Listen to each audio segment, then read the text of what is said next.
안녕하세요, 교우 여러분들. 오늘은 고난주간 6째 날입니다. 오늘 들으실 하나님의 말씀은 마태복음 27장 57절에서 66절까지의 말씀입니다. 제가 봉독해 올리겠습니다. 저물었을 때에 아리마다의 부자 요셉이라 하는 사람이 왔으니 그도 예수의 제자라. 빌라도에게 가서 예수의 시체를 달라 하니 이에 빌라도가 내주라 명령하거늘 요셉이 시체를 가져다가 깨끗한 세마포로 싸서 바위 속에 판 자기 새 무덤에 넣어두고 큰 돌을 굴려 무덤 문에 놓고 가니 거기 막달라 마리아와 다른 마리아가 무덤을 향하여 앉았더라. 그 이튿날은 준비일 다음 날이라. 대제사장들과 바리새인들이 함께 빌라도에게 모여 이르되 주여 저 속이던 자가 살아있을 때에 말하되 내가 사흘 후에 다시 살아나리라 한 것을 우리가 기억하노니 그러므로 명령하여 그 무덤을 사흘까지 굳게 지키게 하소서. 그의 제자들이 와서 시체를 도둑질하고 가고 백성에게 말하되 그가 죽은 자 가운데서 살아났다 하면 후의 속임이 전보다 더 클까 하나이다 하니 빌라도가 이르되 너희에게 경비병이 있으니 가서 힘대로 굳게 지키라 하거늘 그들이 경비병과 함께 가서 돌을 임봉하고 무덤을 굳게 지키니라. 아멘. 예수님께서는 어제 십자가에 달려 돌아가셨습니다. 오늘은 본문을 시작하면서 저물었을 때라는 말로 시작합니다. 그러니까 예수님이 돌아가신 직후인 금요일 마지막 시간대라고 말할 수 있을 것입니다. 그렇기에 오늘 본문은 여섯째 날이 벌어졌던 62절 이후의 사건과 맞물려서 함께 살펴보겠습니다. 먼저 아리마대 요셉에 관한 부분입니다. 아리마대의 부자 요셉이라고 써 있는데 아리마대라는 지역에 사는 아주 부유한 사람 중에 요셉이다라는 얘기입니다. 그런데 그도 예수의 제자라고 소개합니다. 상당히 흥미로운 사실은 이 아리마대 요셉은 예수님이 십자가에 돌아가시기 전까지는 단 한 번도 성경에 등장하지 않습니다. 오히려 요한복음 19장에 보면 그는 예수의 제자이지만 그가 유대인들을 두려워하여서 그것을 사람들에게 숨겼다라고 얘기합니다. 왜 그랬을까요? 누가복음에 보면 그의 직업을 소개하는데 그는 공회의원이었다라고 얘기해요. 그러니까 지금 예수를 못 박는 일에 가장 앞장서 있는 그 대제사장들과 서기관들이 모이는 그 산헤드린의 회원이었다라는 얘기입니다. 정말 이것처럼 아이러니한 일이 어디 있을까요? 3년 동안 예수님께 직접 훈련받고 수많은 기적을 체험하고 그 권능을 목격했던 12제자들은 싸그리 다 도망갔는데 예수 살해 음모의 주역이었던 산헤드린에 속한 요셉이 예수의 시신을 장사하러 장례를 지내러 나타난 것이에요. 그 요셉은 예수가 살아있을 때에는 예수를 내가 믿는다고 사람들한테 고백하면 그것으로 인해서 여러 가지 해를 당할까 봐 숨어 있었습니다. 그런데 여러분 생각해보면 당시 그런 사람이 요셉 한 명뿐이었겠습니까? 요한복음 3장에 보면 바리새인의 관원이었고 마찬가지로 산헤드린 회원이었던 니고데모도 밤중에 예수를 찾아왔더라라고 써 있습니다. 왜 밤중에 찾아왔을까요? 아마도 크게 두 가지 이유 때문에 그렇지 않았을까라고 생각합니다. 하나는 마찬가지로 자신들의 동료인 산헤드린 회원으로부터 내가 예수를 믿는다라고 말하는 순간 핍박의 대상이 될 것이 두려웠을 것입니다. 이로 인해 자신의 사회적, 정치적 생명이 끝날 수도 있다라고 생각했을 거예요.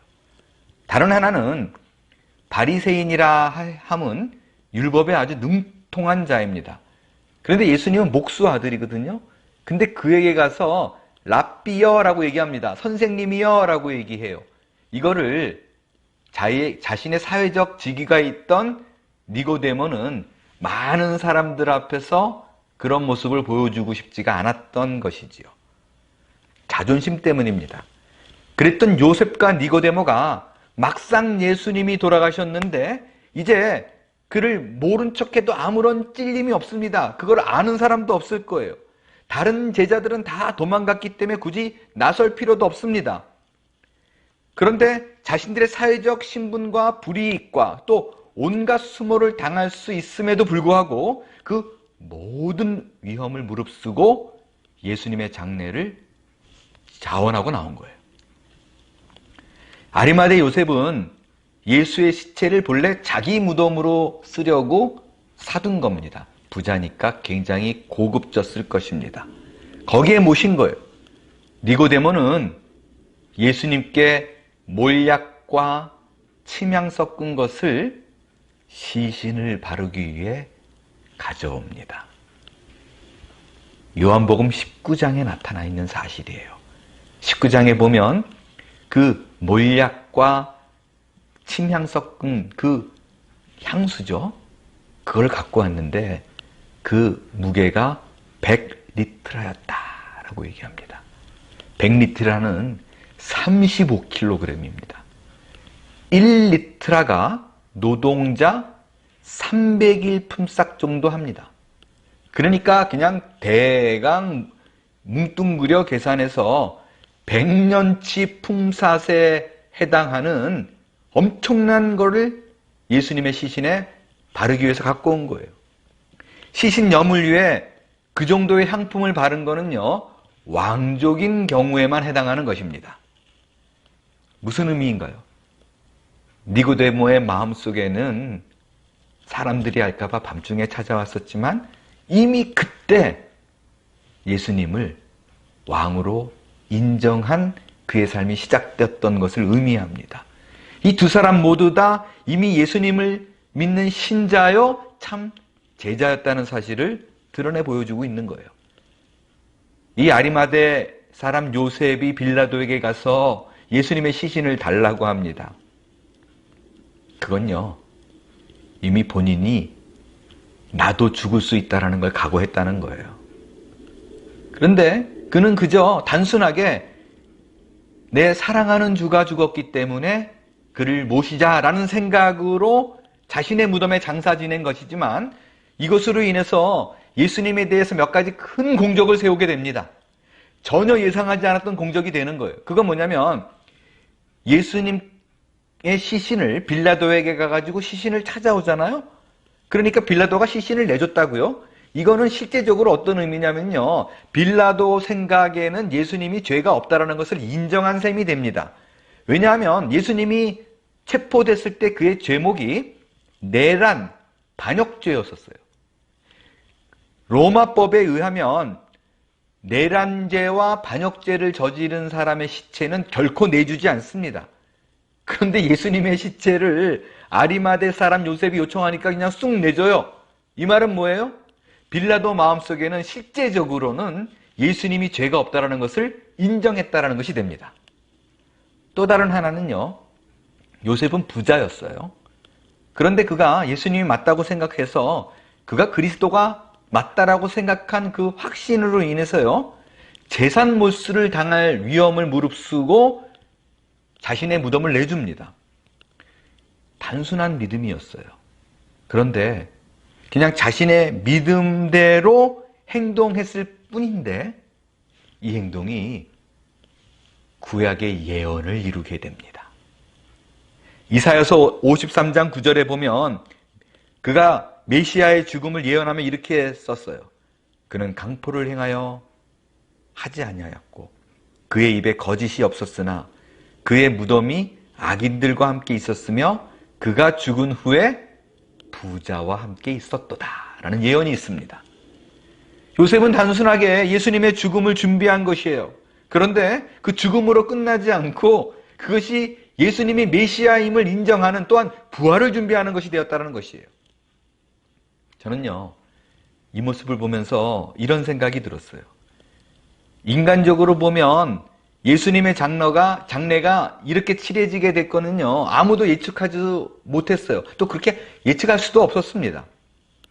그러나 가장 가능성이 없어 보이는 곳에서 하나님은 일을 시작하십니다.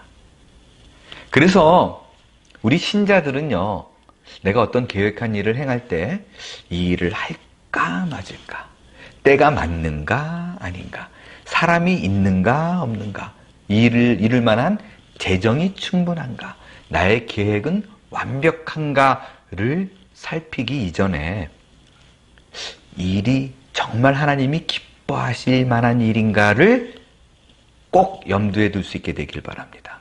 그것이 기준이 돼야 돼요. 인간적으로 가장 불확실한 상황 속에서도 하나님의 뜻이면 이루어진다 라는 것을 믿는 것이 믿음의 시작이요, 근거요, 우리가 삶을 살아가는 신자의 삶의 기준이 될 때 하나님께서 우리의 삶 속에 일하시는 것을 확인하게 될 줄로 믿습니다. 이제 장면을 돌이켜서요, 하루가 지나 6일째 벌어진 일을 생각해 보겠습니다. 예수가 죽자마자 대제사장들과 바리새인들이 함께 빌라도 법정에 모여서 급한 회의를 하죠. 참 그 이 대목을 읽으면서 너무 아이러니한 거는요, 이날이 안식일이잖아요. 안식일에는 아무것도 하지 말라고 가르치고 그거를 어긴 사람을 엄히 다스렸던 사람들이 이 바리새인들입니다. 특별히 빌라도 법정은 앞서 요한복음 18장에 보면 예수를 가야바에게서 관정으로 끌고 갈 때 이 사람들이요, 이 종교 지도자들이 그 관정에 들어간다는, 그 로마 관정에 들어간다는 그 사실이 더럽혀진다라고 생각했어요. 자기가 부정함을 입는다고 생각했어요. 그래서 성경에 보면 뭐라고 써 있냐면요, 더럽힘을 받지 않고 유월절 잔치를 먹으려고 안 들어갔다라고 써 있어요. 그런데 막상 일이 벌어지니까 안식일에 종교계 최고 지도자 두 그룹이 모여서 두 가지를 아무렇지도 않게 깨버립니다. 안식일에 일을 하고 관정에 들어가고. 더 과간인 건요, 실제적으로는요, 그 예수님 이 사건이 있기 전까지 이 두 그룹은 안 친했어요. 반목과 대립을 반복하던 사이입니다. 대제사장이 속한 사두개인파들은, 이 사두개인들은, 사두개파 사람들, 평소에요, 부활은 절대 있을 수 없다라고 주장을 했어요. 반면에 바리새인들은 부활이 존재한다고 말했던 사람들이에요. 안 친합니다. 원수관계예요. 그런데 예수님이 돌아가시니까 함께 모여서 그 사울을 의논합니다. 뭘 얘기하나요? 그들이 지금 그만큼 불안해하고 있다는 걸 보여주는 거예요. 그들은 예수님이 사흘 후에 살아날 것이라고 말한 것을 기억합니다. 오히려 제자들은 기억 못했어요. 그래서 만일 부활이 실제가 된다면, 혹은 거짓으로라도 꾸며진다면 이 일이 빌미가 돼서 민중의 반란이 일어날까봐 로마 군병을 동원해서까지 무덤을 지킵니다. 혹시나 누가 훔쳐갈까봐 무덤돌에 임봉까지 해요. 그런데 결과적으로는 어떻게 됐죠? 예수님이 부활합니다. 뭘 얘기해요? 하나님의 뜻은 인간의 치밀한 계획이라 할지라도 막을 수 없다라는 거예요. 그렇다면 우리가 보기에 안 좋다고 생각되어져서 지금 벌어지고 있는 모든 일들은, 코로나도 포함한 거죠, 사실은 실제적으로는 하나님의 손 아래에 있고 섭리 안에 허락된 사건이라는 것을 모두가 믿을 수 있기를 바랍니다. 하나님이 허락이 없이는 안 이루어지는 일이에요. 참새 하나라도 그냥 떨어지는 일이 없습니다. 오늘 본문의 이 두 극단의 대립을 보십시오. 아리마대 요셉, 니고데모, 그리고 이와 대립되어 나타나는 대제사장들과 바리새인들을 잘 볼 수 있기를 바랍니다. 진정한 신앙은 어려울 때 나타납니다. 진정한 하나님의 사람은 사람을 두려워하지 않습니다. 사람을 두려워하지 않고 전면에 나와 있는 신앙인들과 사람이 두려워 치밀하게 계획을 세우는 종교인들을 잘 볼 수 있게 되기를 바랍니다. 그리고 이들을 깊이 묵상하는 하루가 될 수 있기를 바라요. 그리고 이 두 대립의 사람들을 보면서 현재 내가 서 있는 신앙의 위치를 확인해 볼 수 있기를 바랍니다. 그리고 행여 내가 조금이라도 종교인의 마음을 품고 있는 부분이 있다면 이 고난주간을 통해 모두 다시금 신앙인으로 거듭날 수 있는 한몸교회 교우들이 다 될 수 있기를 바랍니다. 기도하겠습니다. 하나님, 그렇습니다. 현재 있는 나의 신앙의 위치를 확인합니다. 그리고 내 모습 안에 종교인으로 감싸안고 끝이 걸릴까봐 조바심 냈던 그런 위선의 모습들이 있다면 벗어버리게 해주옵소서. 주 예수 그리스도께서 자신을 몸버려 희생하셨던 그 거룩한 모습을 내 것 삼아 참 신앙인으로 거듭날 수 있는 기점의 날이 되게 해 주시옵소서. 예수님의 이름으로 기도합니다. 아멘.